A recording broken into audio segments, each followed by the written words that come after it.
partnerships augment the company. It's a direct model. In the direct model, you need to create a product, you need to market the product, to sell the product, and then you need to service the product. And in the same way, partnerships can help you build, they can help you market, they can help you sell, and they can help you service. And that's how I believe modern partnerships are structured. Hello, everybody, and welcome back to the Boundaryless Conversations podcast. On this podcast, we explore the future of business models, organizations, markets, and society in our rapidly changing world. I'm honored to welcome our guest for today, Asher Mathew, a leader and recognized expert in go-to-market strategies, ecosystem development, and business transformation. Asher has a long experience in designing and scaling partnership programs, and as the co-founder and CEO of Partnership Leaders, he fosters a vibrant private community of professionals and executives that have been active in forging partnership, alliances, channels, and business development ecosystems. So I think you have a great experience that I really want you to share with our audience as, when it comes to nurturing strategic alliances and growth and innovation. Your background spans quite wide between sales, marketing, customer success, partnerships, and you have had a direct experience with startups Demandbase, Lindera, Avalara, and Node.js Technologies, and all of them have been either acquired or went through IPO, so you also have a very relevant experience. So in this episode, I want to dive into the evolving role of partnerships in ecosystem and driving business success. Thanks for having me. So as a start, I would love to ask you a little bit of a framing moment, let's say. Yeah. So if you can share with us your mental model, your key elements of mental framing when you think about partnering for a modern business. To me, today, partnerships augment the company. It's a direct model, right? And in the direct model, you need to create a product, you need to market the product, to sell the product, and then you need to service the product, right? And in the same way, partnerships can help you build, they can help you market, they can help you sell, and they can help you service. And that's how I believe modern partnerships are structured. And we can unpack this in the podcast. Yeah, that's great. Just as a start, I want to really highlight this with our listeners. Create the product, market the product, sell it, and service it. So it's really, really good starting point, very clear frame. So next step for me would be to ask you, of course, these are common elements of every business, but how does it differ? In your experience, is it partnership relevant for all types of businesses, starting from, software companies on one side, or maybe pure service companies on the other side? From what I've learned, in a software company, you have a product, and in a services company, you have offerings/solutions, right? Like that you put together, right? And in either business, there is a core decision that you want to make when you're designing your business, which is, am I going to build this myself? Am I going to go buy this from this capability from the market, whether it's a software or service, right? Or am I going to go partner with someone with the ultimate goal of how can I get to the market fast, efficiently, collaboratively in our case? And how do I serve the customer to get them to the outcomes they're looking for and then capture that value? And to me, that is a business design question. Some parts of your business, if you can't afford technology and or talent, you do need to go partner with someone else, especially in areas where the rate of innovation is fast. Like AI would be like the perfect example of a modern space, but there's tons of those spaces like that. And so to me, you really, as a business leader, need to answer the question where you're going to build yourself, where you're going to buy capability, and where you're going to partner, and then use that to intentionally go select the partners in the market that will help you win more customers, and service them. That's a very challenging perspective, right? Because a lot of the companies that I'm working with or I talk to don't even have the capability in the organization, the skills, the frameworks, the mindset, the frames to look at themselves as a portfolio of elements that connect and compose, right? So I guess that in your experience, what you are requiring is essentially to look at an organization in a very boundaryless way. Yeah. You may have an organization that runs on something that you built, something that you bought, something that you partner with. So your value streams will come across a lot of organizational boundaries. In certain organization, you can be very lucky that you are organized in a way that you have product units that also collaborate. But at the very least, you will have to serve customers through a set of complex interactions. So what does it take from a perspective of skills, mindset, capabilities? What is your experience in terms of what are the gaps that organizations have to cover to be really able to think this way? To me, like if you're a startup, you really need to figure out what your core value proposition is and your core product or service is, and then what's the ideal customer. And then as you start growing, you start thinking about who else is serving that ideal customer that you can work with to get that customer to the outcome faster. When that happens, companies get to about 10 million in revenue. They've figured it out. They're now looking for scale. And that's actually a good time to start thinking about, or somewhere along that journey is a good time to think about your partner strategy. Because you have to be intentional. Because just think about it this way. You have a growing business and there's already a operating system being designed and there's already a marketing motion running and a sales motion running. And then you add this partner motion on top of it. And by the way, that partner motion has 4 components called build, market, sell, serve. It's like, you have a juggler and the juggler juggles like 5 pins. And then when they add the 6th pin, the whole thing falls. It can be pretty disastrous like that, right? Mm-hmm. So what you want to do is you want to very intentionally say, I am at stage X and my customers really need either more product, or I need to reach them in a different market, or I need to sell them through a partner who's already selling to them, or I need to serve them through a partner who's already serving them, who is already in the account, right? So you have to be very intentional about which partner you choose to then build new capabilities inside your company. And then as the company grows to, let's say, 25 million or 50 million or even 100 million, you'll start to see a natural evolution of your partner strategy, because things will stop being an experiment and they have to be a program, or better said, things can stop being a project and then they have to become a program. And that's where you start developing the partner program. Just like your customer program, right? Like you have customers, sometimes you have SMB customers, sometimes you have mid-market customers, sometimes you have enterprise customers.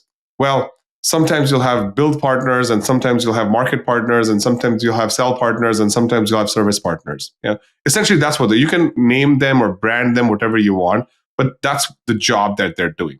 So then you can get to like 100 million plus, and at that point in time, a number of companies have really solid, I want to say, developer programs or integrations, as we call them, because customers have already asked for integrations.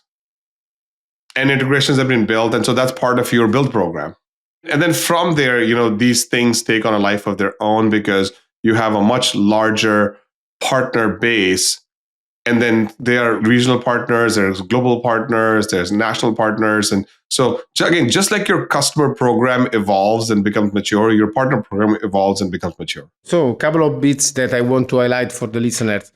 First of all, you said you have to recognize your core. Essentially, I think it's both. You have to understand, first of all, what your business is about. So you have to be able to represent your business in a coherent way. And then you have to recognize what is your core value. And this helps you to understand where you have to partner, right? Where you can partner. Another thing you said, you have to really understand your ICP and the outcomes they want to achieve. And this is another very important point in our experience. I had Scott Brinker on the podcast a few months ago, and he was speaking about this idea of what he called the joint customer value. So essentially, customers are looking for outcomes that they go across products. So you have to understand the joint value that they are trying to achieve. So that's another very important point. Another thing that I think you made it very clear, you have to get your programs to mature over time. So maybe you start with projects, integrations, and then you move into more scalable partnering as you grow in everything you do. So I guess in building, marketing, selling, and servicing, you should be growing and diversifying your partners. Am I right? Yeah, totally. But when you're diversifying your partners, you need to make sure that there is customer demand for them. Mm-hmm. And then that's how you diversify. Right. Because you have to kind of honor certain expectations in the partnership. That would be a business outcome for everybody. Yeah, but also your customers will keep telling you, if you really build the company the right way, your customers will keep on telling you, why don't you do this? Why don't you do that? Why don't you talk to this partner? Why don't you talk to that partner? Right? And it'll become so loud that you'll just have to go do something about it. And then that's when you do something about it. That's where you have to build the capability in the organization to onboard partners, understand customer requests. So in your experience, how does it work? Is it very often that there is a partnership function in the organization, or maybe there is a capability that spans across different products in the product teams? This is a good one because as a company matures and their partner, let's call it strategy matures, right? Then their partner function matures. And depending on what the need of the customer is, partnerships can start off in product as integrations. Mm-hmm. They can start off in sales or marketing for pipeline and deals. They can start off in customer service for implementations, right? So they can start off somewhere and then they just mature over time, right? Just like, again, most companies will start off and say, hey, we need to go and outbound for customers. Or at least the modern thinking was we'll do SEO and we'll do some ads and then we'll get some traffic to our webpage and then we'll start this inbound motion, right? And just see if there's an actual need. And then after that, they'll put a outbound motion on place, right? So you could start off in sales, you could start off in marketing, you could start off in customer success, you could start off in product, right? But then over time, as the function matures and becomes bigger, there is the need for someone in the company to be managing, understanding, prioritizing relationships. And then that's where you have a seasoned senior partnership leader on the team. And then it becomes a function of its own. What I perceive is that markets are becoming extremely competitive. Okay. So customer acquisition is being a headache for everybody. I guess that it's also because most of the customers have been acquired by someone already in the market. So there is a lot of competition. So essentially, partnerships are becoming the major channel for bringing your solutions to the market. And the fact that all these customers are already served by some kind of solution, it's really pushing companies to deliver value. So you could maybe in the past acquire a customer through some kind of clever customer acquisition motion, right? At this point in time, it's really about the value you deliver. So it's really about aligning interests, the customer, the partner, and so on. So what are the implications in terms of organizational structure or product portfolio maturity? So in your experience, what happens when an organization really understands and embraces this idea of making partnerships central in the organizational structure?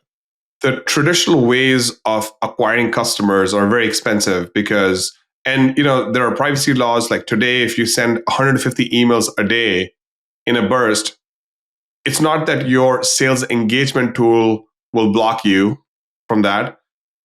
Your email tool will just block you. Like Google will just shut you down, right? And so you can't actually burst emails through salespeople. You have to actually send them through a marketing automation thing. And then on the marketing automation thing, like people have to double opt in, and there's all this like rules now because people want personalized, relevant information coming to them, not spam, right? Essentially. And then on the other side, what you've got is this world where we're moving away from seat-based licensing to consumption licensing. And because of that, the larger platforms today, right, like ServiceNow, Snowflake, Databricks, AWS, Google Cloud, Microsoft, Oracle, Alibaba, like all these companies, they've created this center of gravity. I mean, Salesforce, for example, right? They have lots of customers in their ecosystem. And then as you are creating a company, you have to prioritize which ecosystem you're going to play in first. And that to me is another company design question that needs to be answered. It's not a, hey, sales team, figure out how to go get a bunch of Salesforce customers. That's not actually, right? Because you have to say, I am now creating a product which will be hosted on X platform, which will be listed on Y marketplace, which will be integrated with Z, AB products. Mm-hmm. And I'm bringing that to market, right? So that way now, you've got a partner strategy that you need to think about. So you have to think about where do you plug your product into? Because for most of the tools that are in the marketplace, or for most of the software companies that are being created, and for the matter, services companies also, services companies have to specialize. They can't specialize in every single thing. And then software has to be connected to something, unless you're going to build a platform yourself, which again takes a very long time, and which is not where most companies start off. And so to answer your question then, when this decision becomes important, technically the CEO is the first partnership leader. And over time, they then delegate that responsibility to another partnership leader. And in most cases, it's either a product partnership that kicks things off, because you have to pick which hyperscaler you're going to be listed on or built on. And if that's not a major decision for you because you live in a different industry, that's fine. Then it will start off with, where do my customers hang out? And they'll hang out in maybe like Shopify's ecosystem. And so you have to go to Shopify and start working with them to understand what programs they have to get your company and your brand in front of customers. So first of all, you said it's a strategic decision you have to take very early on. It's on the table of the CEO to choose what hyperscaler or horizontal platform to choose as a main distribution space. So this makes me think that, and I've been working with companies that have been investing quite a lot in their distribution strategy. So for example, they've been building their own marketplaces for their own products, hoping to create network effects. As I perceive it from you, this may be a very problematic choice. So you're telling you should choose an hyperscaler. You think about the hyperscalers where you distribute your product, rather than thinking you can build network effects around a distribution space for your own. I mean, you could always try. Mm-hmm. The most efficient path is to go this way, which is where the market's already at. Even if we stay into the software space, software plus services space, let's say, and maybe after I will ask you a few bits on manufacturing and other things. But if you look into the software and services space, we have these two polarities here, right? So we have the horizontal hyperscaler marketplaces where you can distribute the stuff. And then there is a vertical aspect of the market. So let's say that I am entering into the healthcare space and I want to build software for healthcare, right? Should I look into horizontal partnerships like, partnering with hyperscalers, distributing plugins on, the various AWS, whatever, or should I look into opportunities to find vertical partnerships how do you balance, going for the hyperscalers on one side and going into looking for vertical partnerships on the other side? To me, each one of the hyperscalers has a footprint in a number of industries or verticals for that matter, right? Mm-hmm. And if the answer is the hyperscalers don't have enough in a certain vertical, then there must be another application like a CRM or something like that does have enough penetration into a vertical. Or there's specialty software like the one that you just talked about that does have it. So then it becomes a go-to-market decision, right? Like if none of the hyperscalers have it, then I don't really need to partner with them. I just need to build and I'll figure it out, right? If a large enterprise company has a penetration in the healthcare space, then I should go work with them. If a specialty software solution is the dominant player, I should figure out how I'm going to go connect with them and work. So this is like a where do I get the most bang for my buck and to prioritize the relationship. This is why I keep saying you need somebody who's constantly prioritizing relationships. And from a perspective of the vertical go-to-market, vertical spaces, right? Also because major opportunities at the moment exist in these vertical spaces, right? Which are still representing a good opportunity for business. Yep. Let's say that I identify a particular space where I want to bring my solutions, and I see that there are several players that already exist in that market. What should be my posture as an organization? Should I build complements? Or should I aim at, for example, white labeling agreements or things that are a bit more, ambitious in terms of bringing your brand to the market? Again, this is another one of those things where you have to think about the relationship with the customer and what is the easiest way for them to acquire, adopt, and utilize your product.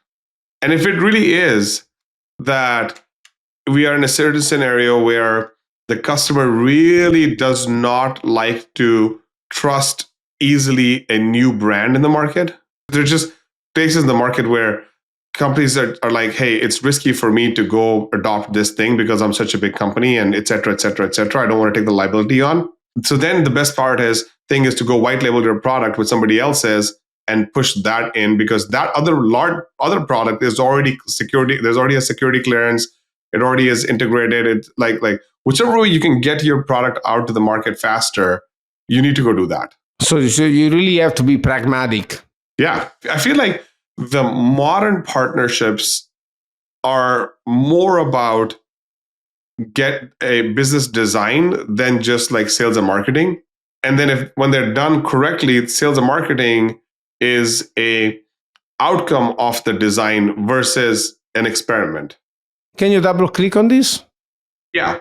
So previously, what would happen is companies would say, look, I'm going to miss my sales goal, so I'm going to go try partnerships. That's not something you can do today because you first have to say, well, where do I build first? And how does that product get into the hands of my customers? So it's like now you're back to design first and you're not trying to just execute. And because the problem is not, am I going to miss my sales goal? The problem is, how do I get the value that I'm promising my customers to my customers fast? So you advise against, for example, saying we want to target this industry. These are the targets for the first year. It's much more about, let's design not just the product, but also our partnership strategy. Let's understand who owns the customer. Let's be pragmatic and let's not put targets that we're gonna kill our stakeholder. Because you didn't do that for when you built your own company. When you start a company, you don't say like, I have $1 million target already, and you're like, wait, I don't even know what is going to work in the market and if there's demand. And so if you say, I'm going to focus on really making sure that we take 4 partners, make them wildly successful, confirm demand, and then go scale, because you would do that for your product, right? You do a product market fit study, and then you do a go-to-market fit study. So you should basically do a partner market fit study, and then you go scale your partnership strategy. You said partner fit strategy, right? Yeah, partner fit. Yeah, you can do a partner market fit. Mm-hmm. It's the same thing. I don't want to create more terminology, but it's the same concept. I like it very much, because basically what you're saying is, first of all, understand what you're great at. Understand how you can deliver value to someone that is already maybe using another piece of software. Understand how they cover the market, and then go strategically after all this partnership, because that's the only channel to market that you have available. You cannot dream about transforming the market if there are these incumbent players and the customers don't want to change their solutions. So you really need to be pragmatic, to the point, strategic in when you build a product partner market fit. This is not like a laborious exercise. This is not like a 9-month planning cycle, right? Mm-hmm. This is like, let's get in a room for 2 hours to just figure this thing out. And let's just be intentional about it. That's the hard work that sometimes companies do not do, no, because they prefer to just throw some ambitious objectives on the table, and it backfires all the time, because maybe your shareholders are getting nervous because the reality of the market is different of what you had in mind at the start. So that's great. Picking your experience in industry which are not necessarily only software intensive. Okay, software is everywhere. We know that. But for example, I was talking to, I don't know, companies doing, printers or doing, healthcare devices, diagnostics devices. So how do you approach partnering and go to market? And what is the role of partnering in industries which are a bit more technology intensive? So where maybe companies have a clearer understanding of where their core value is. I mean, when you talk about technology companies, you're talking about software companies and hardware companies, right? And then you're talking about services. There's really three types of at least in my book, there's three types of companies, right? Maybe there are more, but like let's say for this conversation, we say software, services, and hardware, right? And then so then the software conversation we just had, right? In the services world, if you're creating a services company, you are either a consulting company or you're an outsourcing company. And so in either case, you have to say, well, what am I consulting on? And who provides that? And then when I'm consulting on X, is there something that's so related to X called Y and Z that I can go consult on that too? Because I want to have one conversation with the customer. For example, we say, look, today we want to make sure that opportunities get to the right salespeople at the right time. So I'm going to go consult on how do you create a rules of engagement between sales and marketing teams. I'm just giving you a very simple example. Mm-hmm. Right? So as I'm going through that process, I'm also looking at the tech stack. And then say I come across this company called Lean Data, right? Which is where I worked at before. And then Lean Data helps you route leads to the right people. And so then from there you say, well, if I'm already going to talk to them about routing the right leads to the right people, why don't I also talk to them about setting a calendar appointment? Then why don't I talk to the customer about a email solution? So now I'm having like 3 or 4 different conversations in one conversation. And as a service company, I have to think about consulting for the solution. And so my partner strategy is what are the 4 products that I need that I'm going to be able to solve a problem for the customer. Now, you have to be intentional, because some companies are okay with trying out new products. Some companies only care about best of breed. You then have to manage SLAs. You have to understand how do you sign up for their partner programs. You have to think about how you get MDF. You have to think about how you get recognized. There's all these, again, partner program dimensions, which are different than they were for the software companies. So then you need an intentional partner strategy for your services company. Same thing for hardware. Now, every hardware provider will say, I specialize in, let's say, silicon. Well, then I need to understand the supply chain of silicon. I have to have partnerships / contracts with mining companies or whatever. I have to have partnerships and contracts with refining companies. I have to get like fabs and like all these things that I need built. And so then again, I need a intentional partner strategy. So if I'm a chipset maker, then I need a board. If I have a board, I need RAM. If I have RAM, I need compute. So there's, again, all these relationships that need to be prioritized. And so in some cases, you'll say, hey, I'm just going to be a customer and I'm going to buy a bunch of boards that I need to put my chips on. In other cases, you'll say, hey, why don't we create a specialized board and a specialized chipset that just has a heatsink baked into it, and we should go and sell that. Now you have a partner strategy. The playbook is always the same. So you need to really understand what is a differentiator, how does it fit into the existing market, what are the brands that are already there, and how your value compounds and connects with those, and then be intentional in building those partnerships. Whatever business you are. What is a good framework to describe I would say, the scope of type of partnerships that you can build in terms of more than, in terms of what phases of the business we're talking about, building, marketing, or selling and servicing. I'm talking about more of what type of incentive structures or if we're talking about the business model, which like if we're talking a little bit about the commercial model, Yeah. right? And so in the commercial model, there's really a referral structure. There is a resell structure.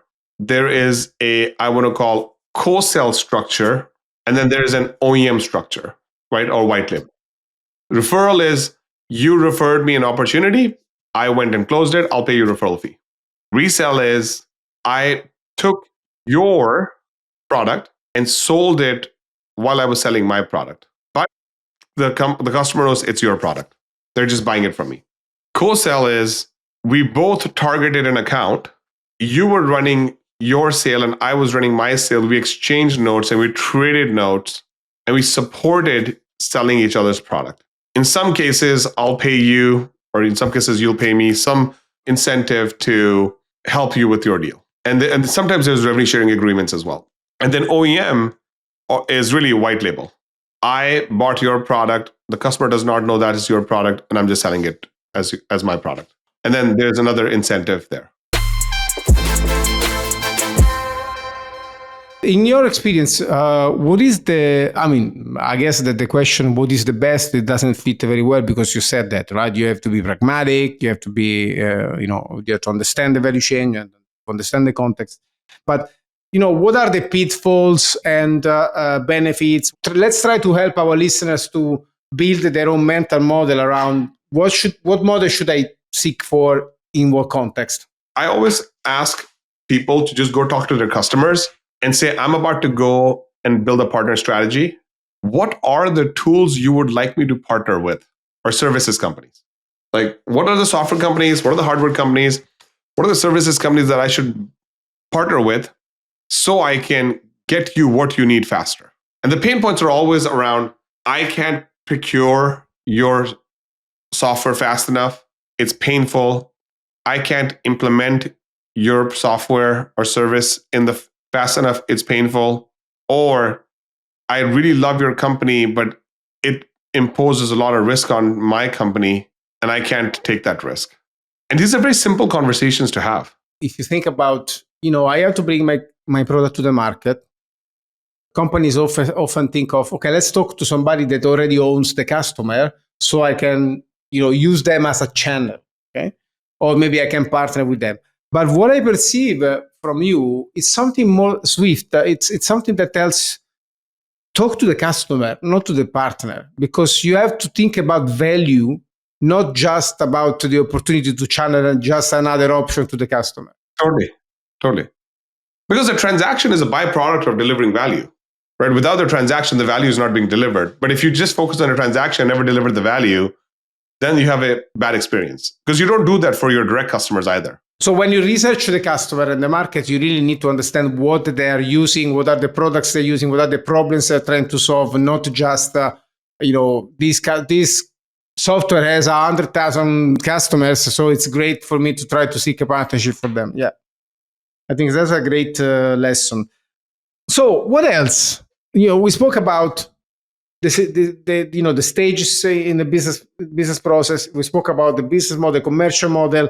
What else is important to understand when you think about developing your partnership strategy?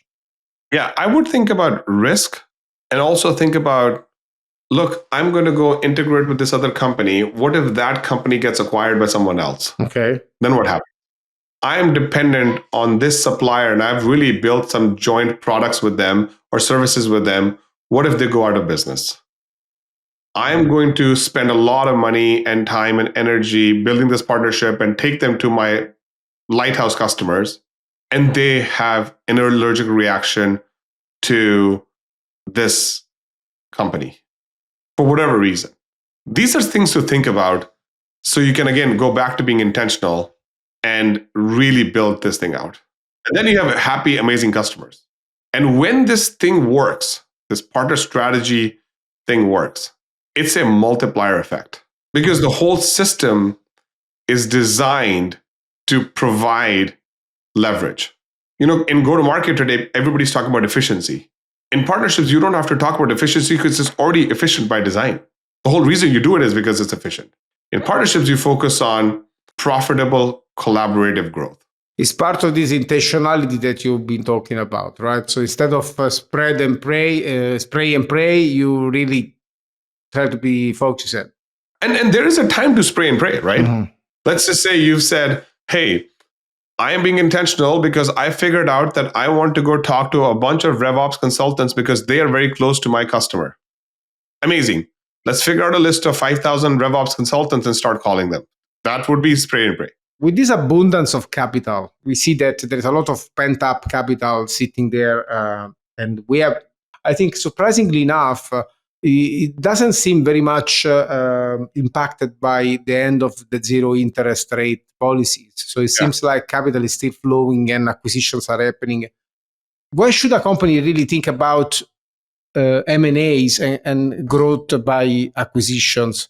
Because, in the last few months, we have seen a lot of focus on this thesis, right? So, for example, I don't know, there is people like Slow Venture telling you should really purchase your customers, not even your partners. You really need to be aggressive in how you deploy capital for growth. Once you have figured out a product that really delivers these automation improvements, these margins, better margins and better productivity, you should really be aggressive with capital. So what is in your experience? How is this counterbalancing the possibility of partnering versus really purchasing your partners, your customers, your competitors?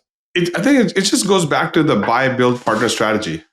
Because if your partner is struggling and you have more resources and you have line of sight to offering what they're selling to your customers at a much faster clip than just how it's running today, you should just buy them and then bring all of that forward value into your company, make your company more profitable and theirs too. You're basically telling purchasing or somebody in the market is a form of partnership to some extent, because you still have to operate that node. And yeah, most successful M&A have some element of partnerships in them already. So it's just a capital element that fits into the picture, but it's still you still either create incentives for win-win outcomes through referrals, reselling, co-selling, OEM like. And OEM is just a advanced form of reselling, right? Because you're already reselling them. Now you put your brand on it. It's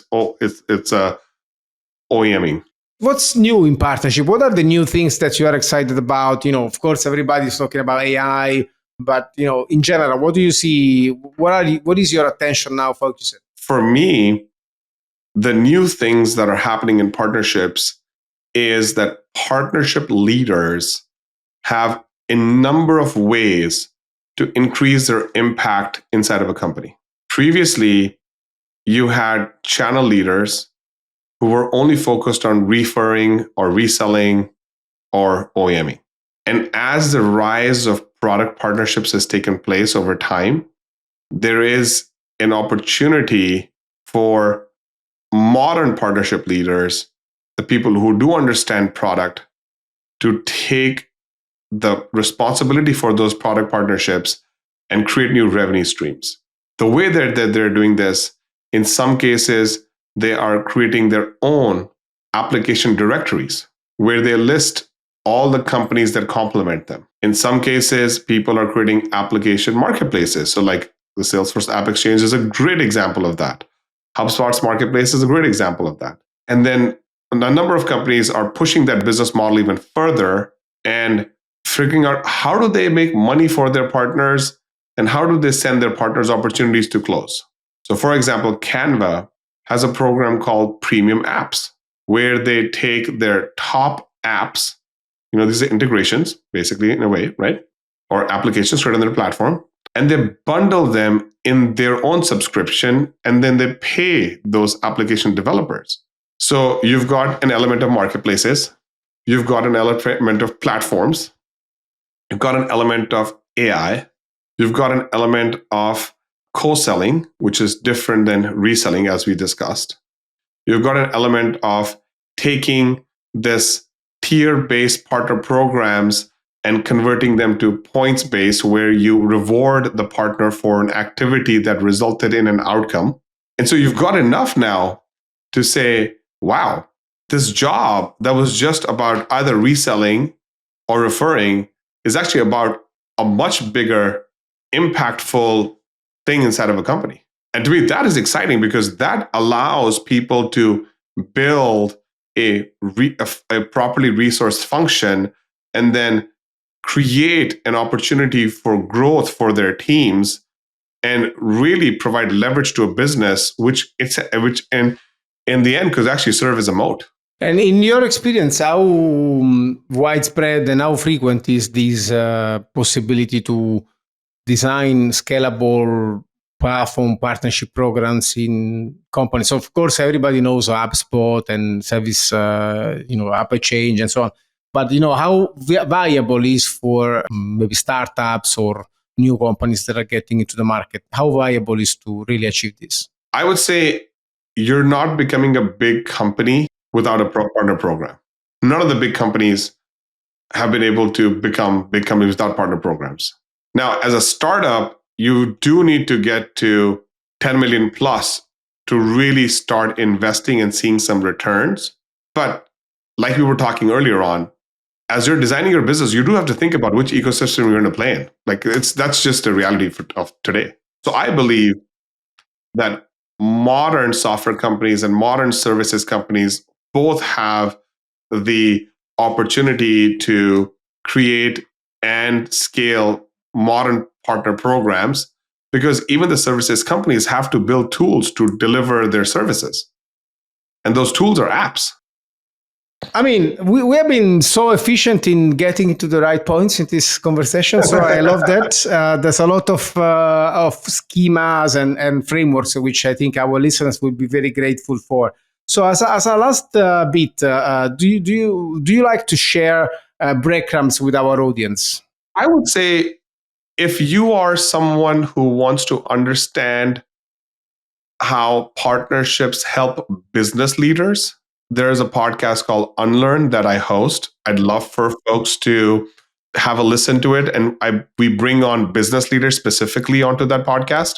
If you are someone that is in partnerships or wants to understand the tactical components of partnerships, go to this podcast called Groundwork, which my co-founder Ty runs.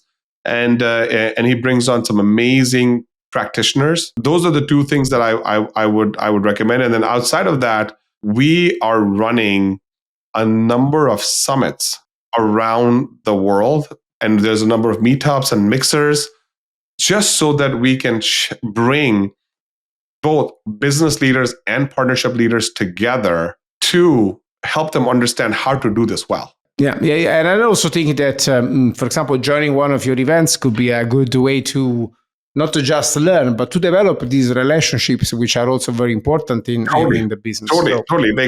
There's three reasons why people come to partnership leaders events, right? One is they want to meet with their current partners. The other is they want to recruit new partners. And the third one is they want to learn how to do their job better. Basically, you mean the Catalyst Summit, right?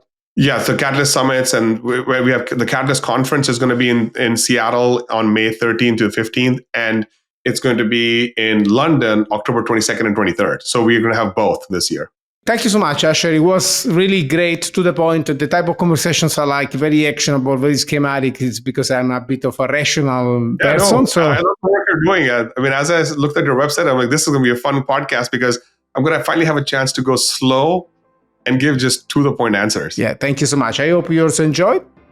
Yeah. Thank you. I mean, for our listeners, of course, you will find all the information that Asher shared, both the links to the resources he mentioned, and the transcript of the conversation, which is going to be very important, because you can find all the frameworks that we discussed on our website, www.boundaries.io/resources/podcast. You will find Asher's interview and all the transcripts and everything. And until we speak again, remember to think boundaryless.